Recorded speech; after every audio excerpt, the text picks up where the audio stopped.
Hey everyone, it's your favorite pastry, and welcome back to my playthrough of Shadow of the Erdtree. Sorry it's been a while, but I started a Lies of P Overture playthrough, and I'm quite enjoying that.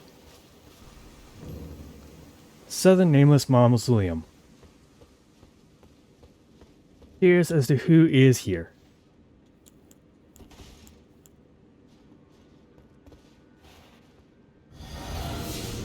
And why are they nameless?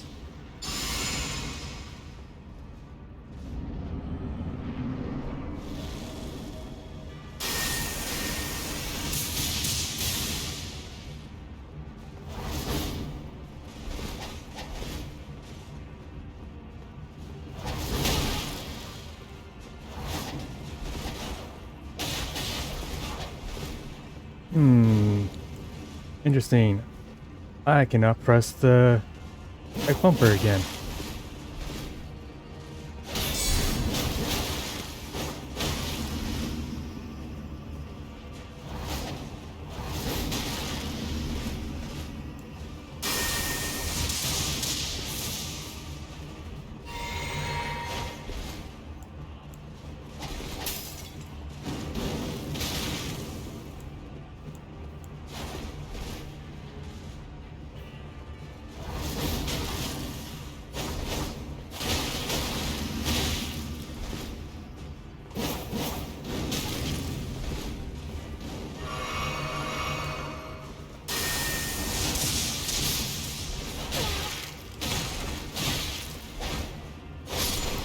Oh, that was close. Dancer of Bernal. Wait.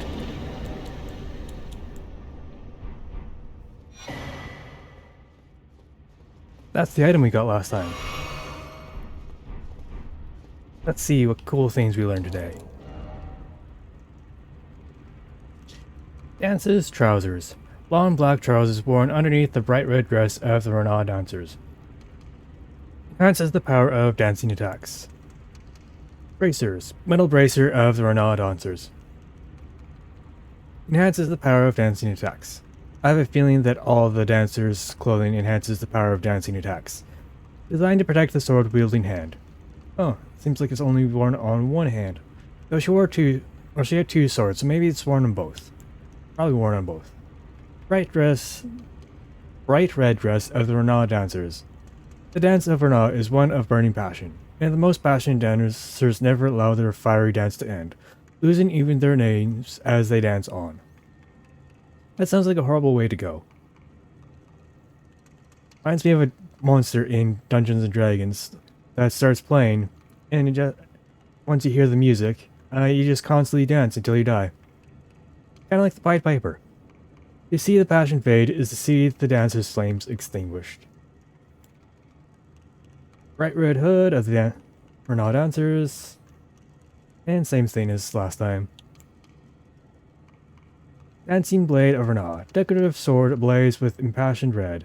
A pair of weapons made to be wielded in both hands, used by the dancers of Renaud. Strike enemies with dancing assault when executing a strong attack. Unique skill, unending dance.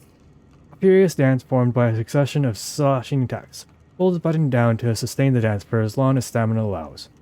Ooh. This kind of plays into my character's backstory. As she's a drow of the Dancing Queen. Oh, right.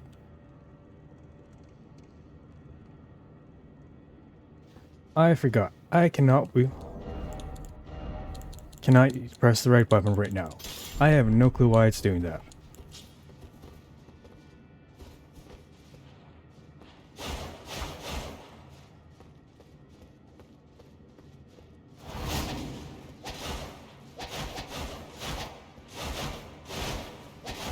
Oh, right.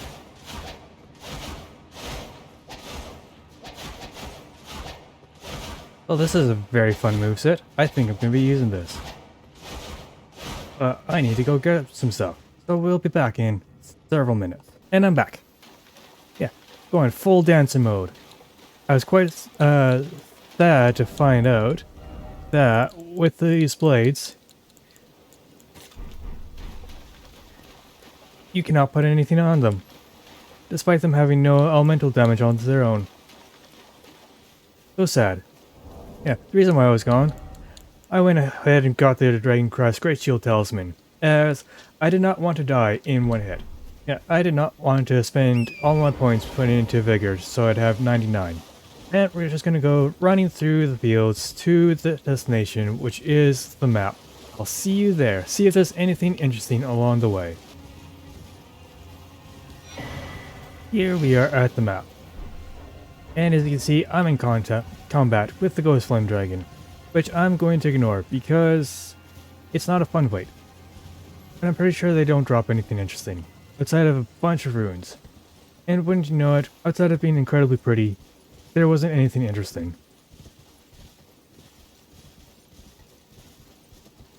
For this flower. Deep Purple Lily. That's associated with Miquella, right? Or St. Trina. Nope. Deep Purple Water Lily that is on the verge of wilting. Grows in the blue flower field at the coast. Like a syrupy poison, its nectar lulls the imbiber into sweet, velvety sleep. I feel like that's a permanent sleep. I feel like there was a grace around here somewhere. There is a grace around here somewhere. I'm really glad for the Miquella Cross because it makes it really easy to see where the graces are. Because there are a lot of rolling hills in this area, or in this DLC in general.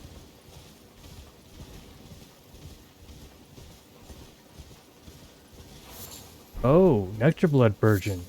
Burgeon? I should learn how to pronounce that flower's name. The young shoot, heavy with velvety purple nectar. Exceedingly rare to find, said to burgeon forth, where the nectar-like blood of the abandoned Trina pooled. Really hinting that we're going to be coming across St. Trina, and that Miquella abandoned her. Which I guess confirms that St. Trina and Miquella are the same person. Maybe they're like split personalities or something.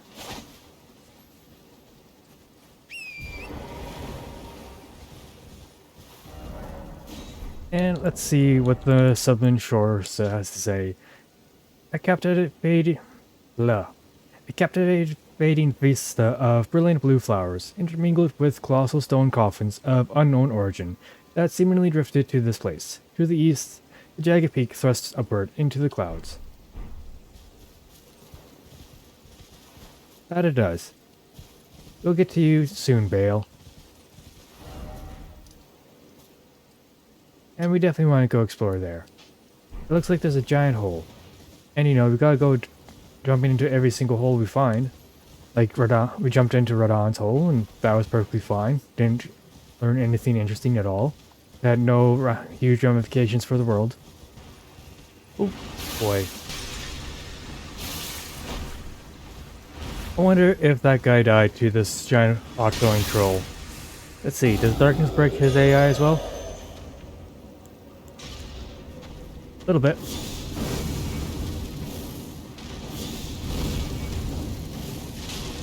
Ow. Step on me harder, Daddy. Wait, what?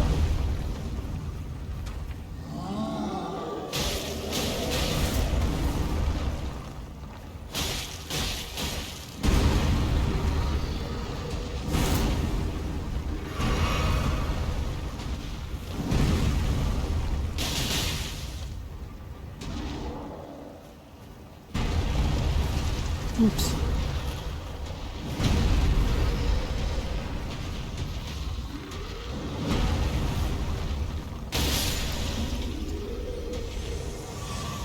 Get sauced on. And he dropped a heavy cracked pot. And I like how this pot is defying gravity. I like how the DLC introduces heavy cracked pots as this new thing that's going to be like super powerful, and it's only slightly better than the regular cracked pots. The game sure loves to do that. It loves to give you allegedly upgraded versions of items, but they're not that much better than the default version. Like Catch Flame and O Flame. Catch Flame, you know, being the basic one, starter, comes out incredibly quickly. You can cast it while running and jumping. Really lots of utility. And then you get O Flame, and it's like only slightly stronger, but has no mobility. There's kind of like no point in using it. And we get to go into Miquella's hill this time.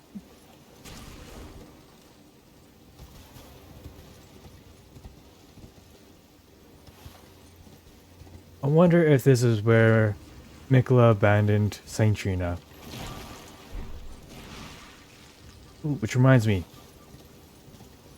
there's a certain NPC that's looking for Saint Trina.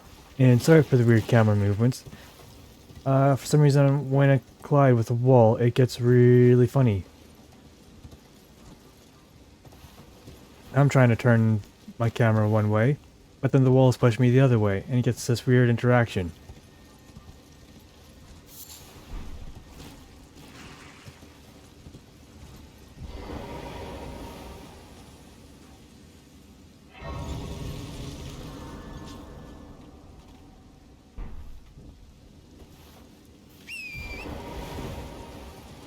Oh, dismount horn time. No ponies down here. None whatsoever. Stone coffin fissure. Really, game?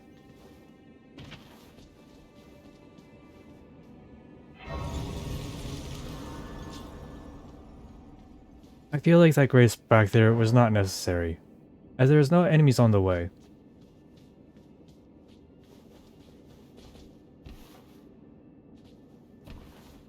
Interesting that the coffins continue sliding down into this fissure.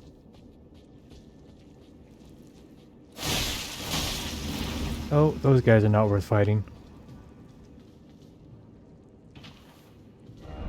Be wary of trap. Ah! That's what it is.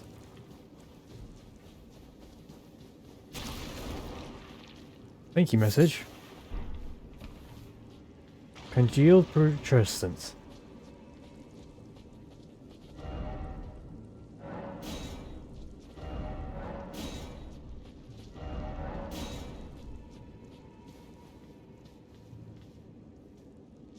Wait, how do I get back? Rose-colored putrescence that oozes from stone coffins, congealed into a large viscous lump. Found underground in the land to where stone coffins drift. The putrescence is what remains of the impure lives kept within the stone coffins. I'm really curious as to who's in the coffins. Ah, there we go. This is how we get down. Oh dear, I was not expecting that. It's like that one bit from the Ring City DLC.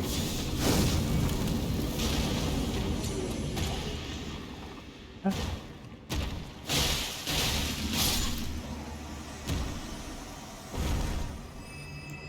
Those guys must be incredibly weak to slash. Because, holy cow, these swords are decimating them.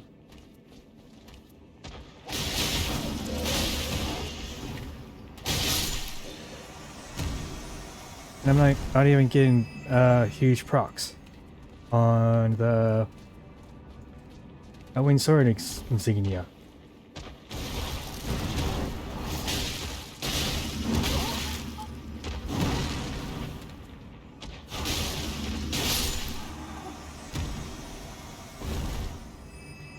I can see why people absolutely love curved swords, or the dual curved sword build.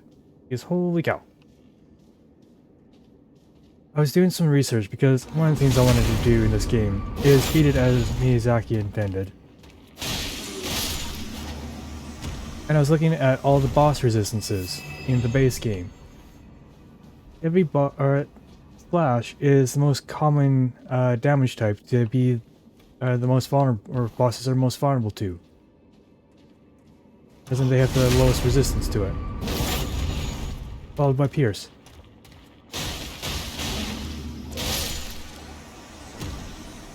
Which might explain why the Uji Katana and Rivers of Blood are so heavily preferred. As well as why the dual curved sword builds are so powerful.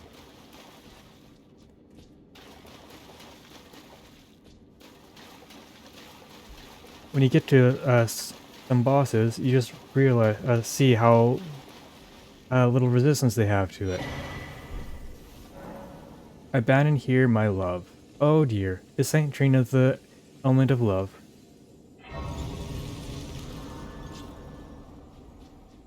Let's see what this little ghost guy has to say. Kindly Miquella, I see you've thrown away something you should not have, under any circumstances. How will you salvation offer to those who cannot be saved, when you cannot even save your other self?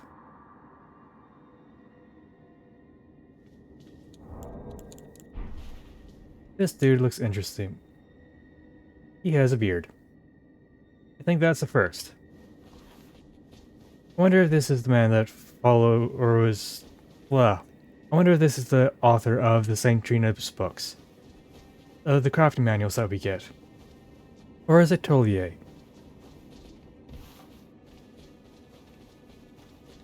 So many questions. No answers will be provided.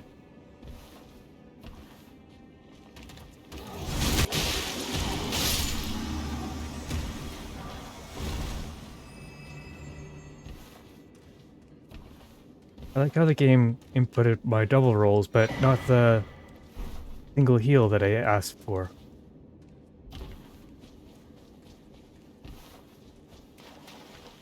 Man, my character has a lot of sleep resistance. I wonder if that's going to be relevant up ahead. Something tells me I'm going to need a lot of sleep resistance.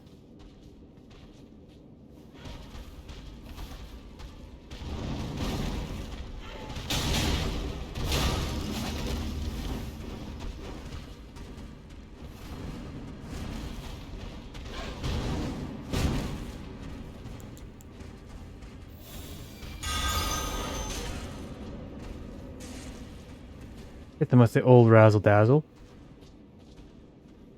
Is this the sniper land? I think this is the sniper land.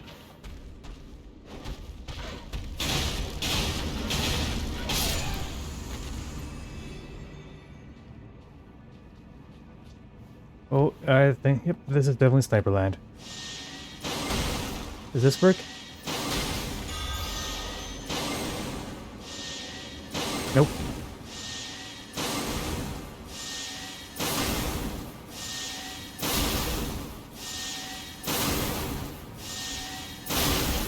Right through the head.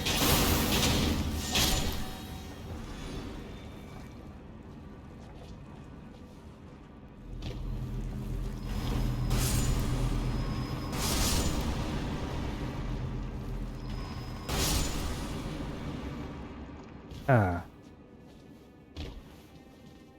Respite at last. Those little gaps are totally going to get me.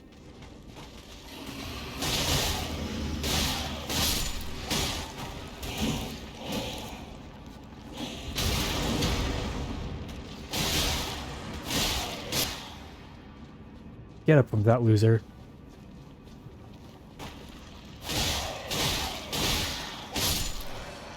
This guy has a parrying shield. And didn't use it.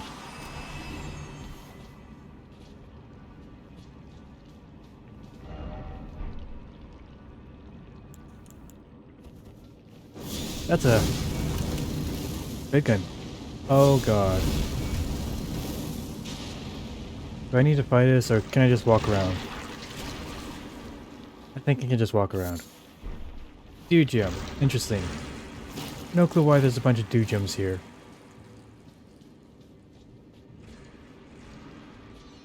Now you know I'm going to meme this guy.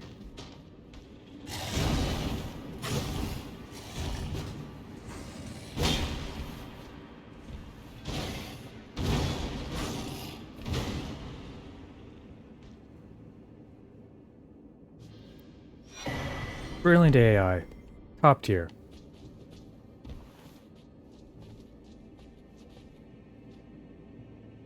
I'm glad there wasn't anything else there, or anything else that could be interesting. Ambush? No ambush. Another site of grace. Wait, I think I know which one this is. Yeah, I know which one this is. There's a boss down there.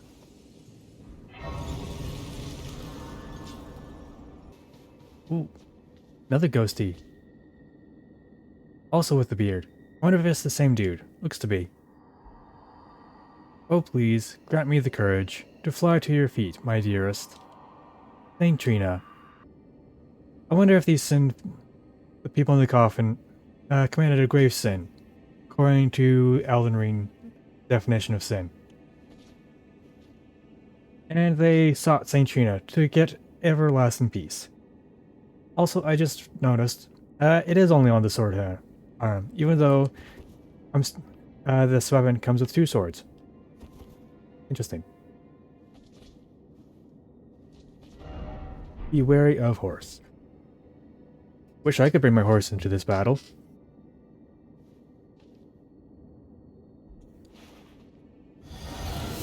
Take the plunge. You won't die.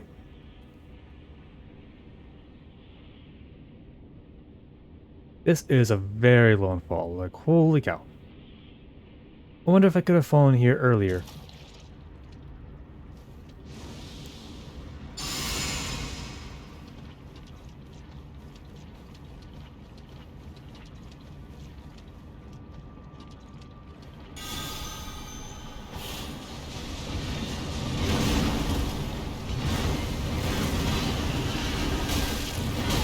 Ow.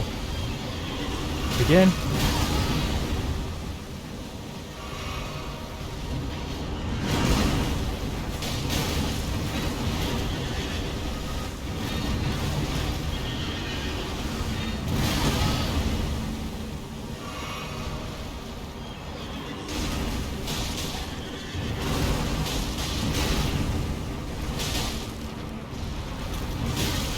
Ow.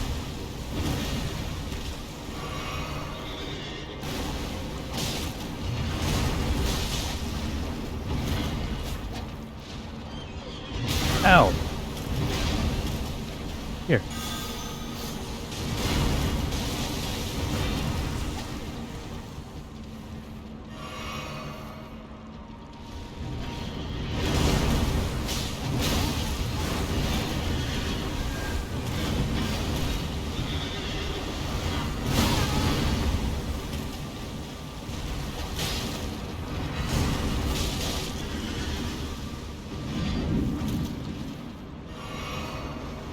Oh, is this phase 2?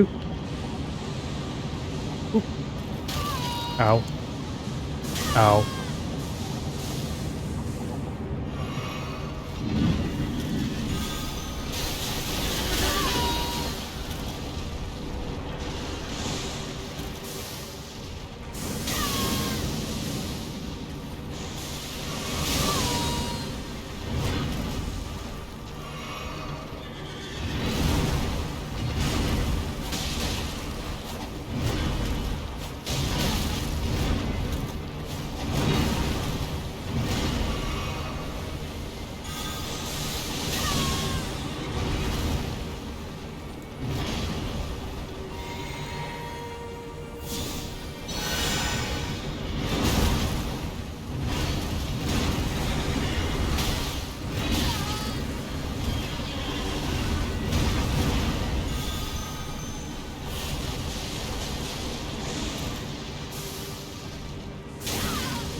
Nope, not alive anymore.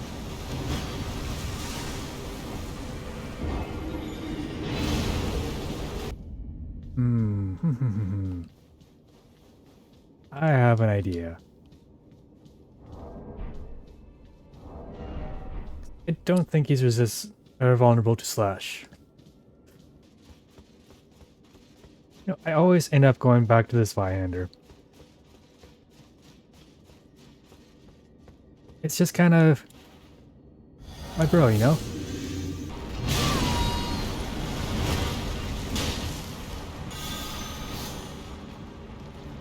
Those were certainly commands, game.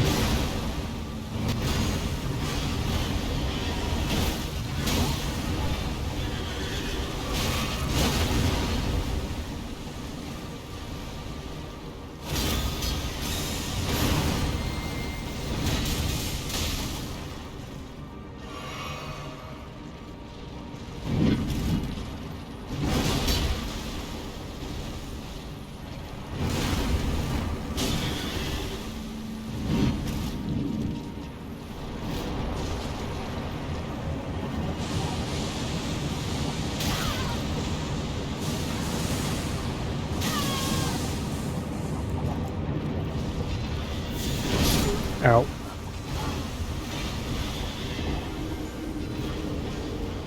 Really? All this armor only grants me 8% more damage resistance. Man, really goes to show you how powerful that one talisman actually is. I could have swore I hit the... excuse me game. I hit the dodge button. Though having the poise is kinda nice. Right now, I have like no poise. And I'm so used to having poise. I could have swore I hit the dodge button there, game. Not like I was doing anything else, game. That's the one thing I've noticed with dodge-based mechanics. It seems like you need to dodge before the attack comes out. Of course, with the huge delay, you kind of just have to anticipate that it's going to come out.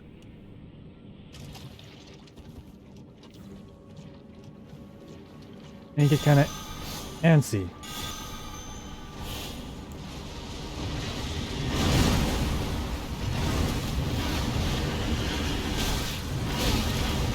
Could've swore I dodged there, game.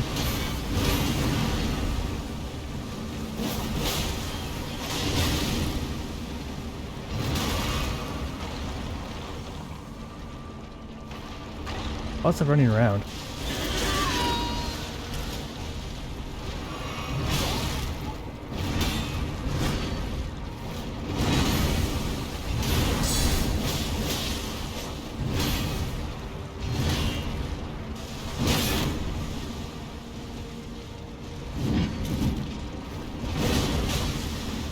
Get jumped, idiot.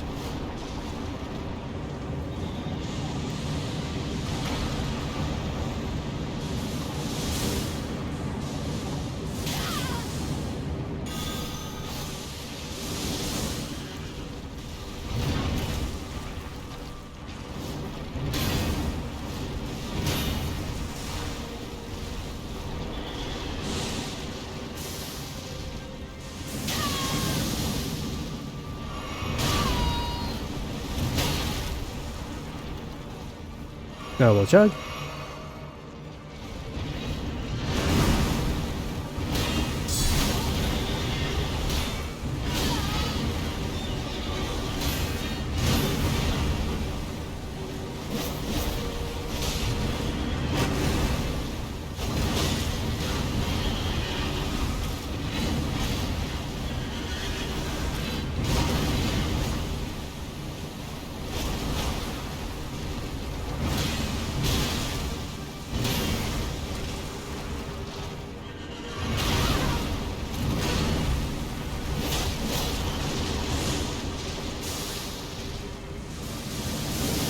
Oh, that's how.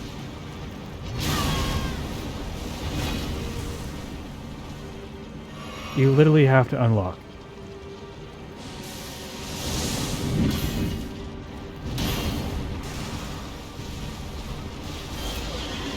I somehow knew he was going to do that.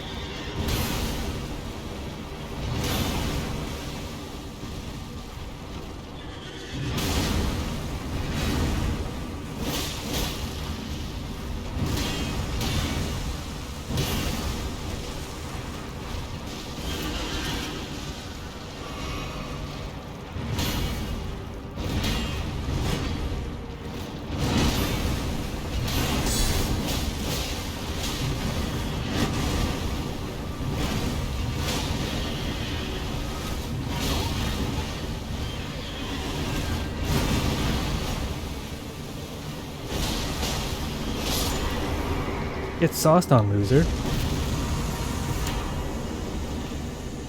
Remembrance of the patrician sentient. Let's see what that has to say.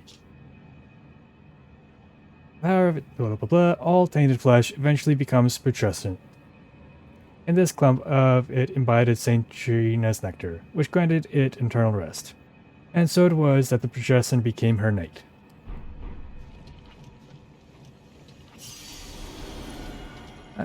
I was kinda right. They did come down here to get seek eternal peace.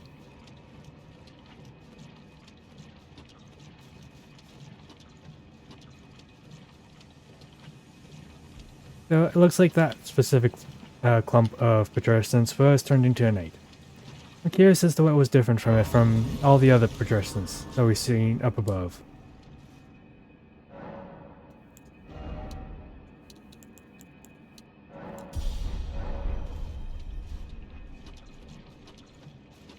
Dang, 140,000 runes, and that's not enough to level up.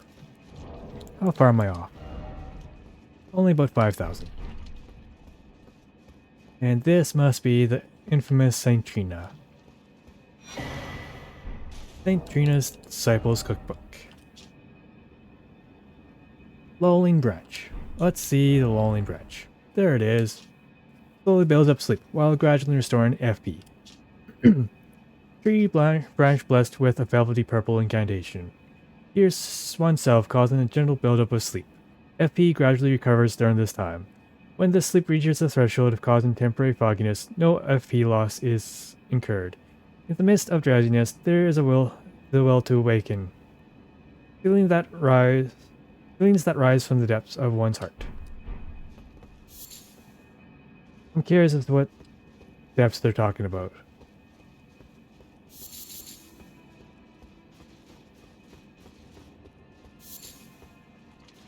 Probably love. Since Miquella did abandon her, and she seems to be symbolizing love. And I have no clue what's going on, because her head's right there, but then the top of her is way up there. It's like she's a human, partially engrossed by a flower. Imbibe nectar. Drink the bathwater. Become the ultimate sump.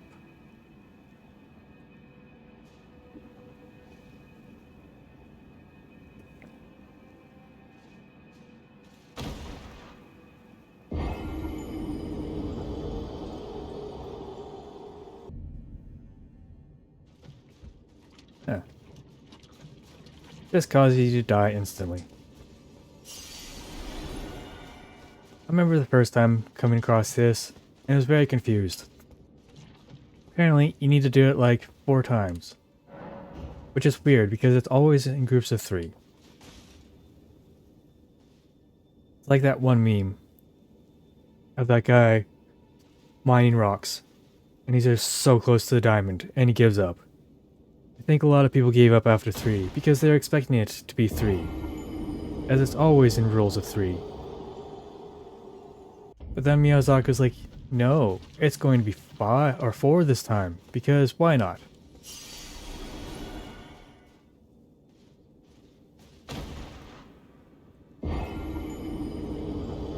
Oh, there's a little talk prompt right there.